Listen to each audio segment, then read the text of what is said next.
Did you know that nearly half of Africa's population is under the age of 18? This is a story about them, the children of Africa, not just as victims, but as agents of change, builders of empires, and voices of resistance. Their experiences, often overlooked, are woven into the very fabric of the continent's history. Let's unfold this story, page by page. Before the arrival of Europeans, African childhood was deeply integrated into community life. From the Iron Age to the 20th century, children were active participants in the world around them. Boys, alongside their older brothers, learned essential skills like hut building, metal forging, and hunting.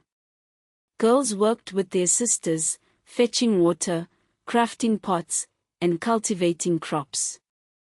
Obedience was highly valued, especially in polygynous families, a stark contrast to the corset lives of European elites.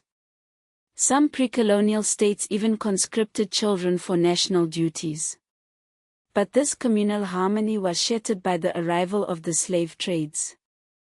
The Arab slave trade, spanning from the 7th to the 20th centuries, enslaved an estimated 18 million Africans across the Sahara and the Indian Ocean. Then came the Atlantic slave trade, from the 15th to the 19th centuries, which forcibly transported between 7 and 12 million Africans to the New World. Children were particularly vulnerable, torn from their families and thrust into unimaginable horrors. The domestic sphere was also affected. For millennia, girls were enslaved, girls separated from their kin. After the Atlantic trade, younger brothers filled the roles left by kidnapped males. The slave trades left deep scars, disrupting families and fueling long-term demographic and social fractures. Then came colonialism. In the late 19th and early 20th centuries, European powers carved up Africa, disregarding existing ethnic boundaries. This arbitrary division led to countless crises, and children were often forced into labor to meet the demands of the colonial economy. Adolescents were forced into jobs like house servants on commercial farms to meet tax quotas. The Soweto Uprising of June 16, 1976, stands as a stark reminder of the struggles faced by African children under apartheid. In Soweto, South Africa, black schoolchildren took to the streets to protest the imposition of Afrikaans as the language of instruction in schools. The apartheid regime responded with brutal force, resulting in the deaths of over 170 students and injuries to more than 1,000. The government initially reported only 2 deaths, a blatant attempt to conceal the true extent of the violence. The Soweto Uprising became a turning point in the anti-apartheid movement, galvanizing international support and inspiring a new generation of activists. In the years that followed, African children continued to face immense challenges, including the scourge of child soldiery.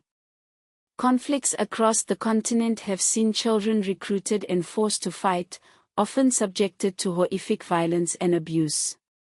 In addition to being child soldiers, children face economic exploitation.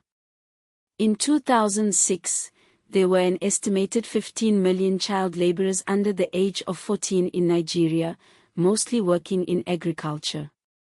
In Kenya, a 2001 study found that around 3 million children were visibly engaged in child labor, working in agriculture, mining, and tourism. The invisible numbers were likely much higher. Some scholars argue that historical rural child work was vocational training, a universal practice before the 1950s, not exploitation. Modern ILO definitions can label such practices as abusive, while ignoring cultural context. In response to these challenges, the Organization of African Unity, now the African Union, established the Day of the African Child in 1991. Commemorated annually on June 16, the Day of the African Child serves as a reminder of the Soweto Uprising and a call to action to protect and promote the rights of children across the continent. This day prompted the African Charter on the Rights and Welfare of the Child in 1990, which was ratified by 50 states. Despite progress in some areas, African children continue to face significant challenges in the 21st century. The continent's child population is projected to reach 1 billion by 2055, placing immense strain on resources. Child mortality rates remain high, with pneumonia, malaria, and diarrhea accounting for a significant percentage of under 5 deaths. Millions of children are still out of school, and child labor remains widespread, particularly in agriculture and mining. Other grave violations include over 55,000 documented cases against African children between 2014 and 2018. HIV continues to affect millions of children under the age of 15. Yet, amidst these challenges, there is hope. Access to improved water sources has doubled since 1990, and under 5 mortality rates have been cut in half. The African Union continues to foster cooperation among member states to improve child welfare. The annual Day of the African Child provides a platform for advocacy and awareness raising, focusing on issues such as education, digital access, and the right to participation. The story of African children is far from over. It is a story of resilience, struggle, and hope. By understanding their past, we can work towards a better future, where every African child has the opportunity to thrive and reach their full potential. Let's continue to listen to their stories, amplify their voices, and work together to build a brighter tomorrow for the children of Africa.